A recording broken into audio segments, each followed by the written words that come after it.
The bell rang loudly across Riverside International Academy, a school famous for rich students, imported cars, and designer bags.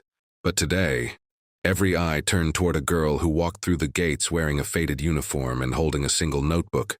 Her name was Alina, a brilliant student from a small town who had earned a full scholarship after topping the national exams. But instead of applause, she received stares, whispers, and mocking laughter. "Who is she?" one girl scoffed. "Look at her shoes, are those repaired?"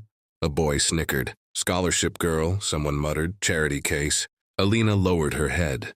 She wasn't here to impress anyone, only to study and make her grandmother proud. The school's queen bee, Mia Sterling, daughter of a famous real estate tycoon, spotted Alina and smirked. "Well, well, the school really does accept anyone now," she said, crossing her arms. "Don't stand in my way, village girl." Alina moved aside silently. Mia wasn't satisfied. She flicked her hair and added loudly, "Just stay out of our spaces. This is a school for the elite, not for people like you." Everyone laughed. Alina forced a smile, her fingers tightening on her notebook. During chemistry class, the teacher asked students to pair up.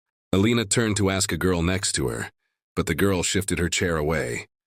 "I can't work with her," she announced. "What if she doesn't even know English properly?" Mia loudly said, "Let her work alone, she's used to it." The class laughed. But when the test results came, the teacher announced, "Top marks again, Alina." The room fell silent for a moment. Then Mia rolled her eyes. "She probably cheated," Mia blurted. "People like her always cheat." Alina's heart sank. She wasn't angry, just deeply hurt. In the cafeteria, Alina opened her small lunchbox. 2 homemade chapatis and leftover vegetables. Mia and her friends walked past her table. "Ah, look, she brought poverty for lunch," Mia mocked. "Someone take a picture. I want to post this. Struggling student tries to survive among rich people." Her friends burst into laughter. Before Alina could close her lunchbox, a boy purposely knocked it over. Her food spilled onto the shiny cafeteria floor. The hum of laughter filled her ears. Alina quietly picked up the box, her eyes misty. That evening, she sat alone near the school gate, waiting for the bus that always came late. Mia and her group exited the building, laughing loudly. "Still waiting for your luxury bus?" Mia mocked. "Maybe sell those old shoes. You might afford a taxi." Alina stayed silent, fighting her tears. Just then, a loud, powerful engine roar filled the entrance. A sleek black Rolls-Royce Phantom pulled up, shiny, elegant, and clearly unbelievably expensive. Students froze. Teachers stared. Rolls-Royces didn't simply appear at schools, much less this one. The door opened. A tall, well-dressed man stepped out wearing a charcoal suit and polished shoes.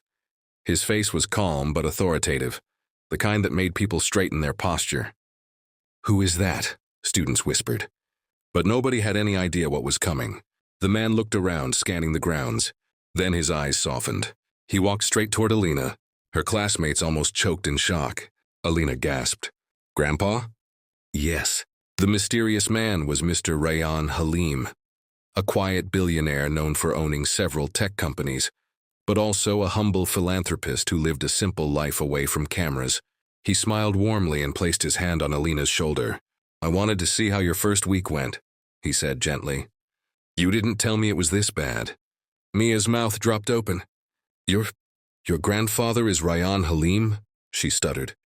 Mr. Rayyan turned, his expression sharpening. "What is your name?" he asked. "Mia. I heard what you said and what you did." Her face drained of color. He raised his voice slightly, enough for the students nearby to hear. "Let me be clear. Being wealthy is not a personality trait. Being kind is." The entire courtyard went silent. Mr. Rayyan continued. "My granddaughter worked day and night to earn her scholarship. She chose this school because she believed it valued excellence." He glanced at Mia's group, but instead she was bullied for things beyond her control. Teachers quietly approached, embarrassed. Mr. Rayyan looked at the principal.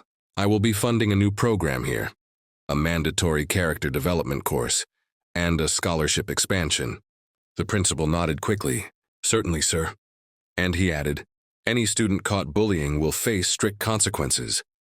Mia gulped, trembling. Mr. Rayyan turned back to Alina. "You are strong," he said softly. "Don't hide your brilliance because others don't understand it. For the first time that week, Alina smiled genuinely. He opened the car door. Come, let's go home.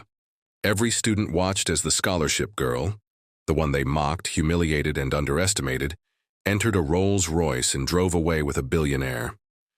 The following morning, the school environment changed. Students greeted her politely. Some apologized. The teachers treated her with admiration. Even Mia, red-eyed from crying, approached her. I'm sorry, Alina. Alina nodded gently. Just don't treat anyone else like that again. Mia lowered her eyes. As Alina walked to her class, the sunrise flared behind her, symbolizing a new beginning. Her voice echoed as a narration. Money can buy comfort, but kindness, that's real wealth. And with that, the scholarship girl who was once bullied became the school's greatest inspiration.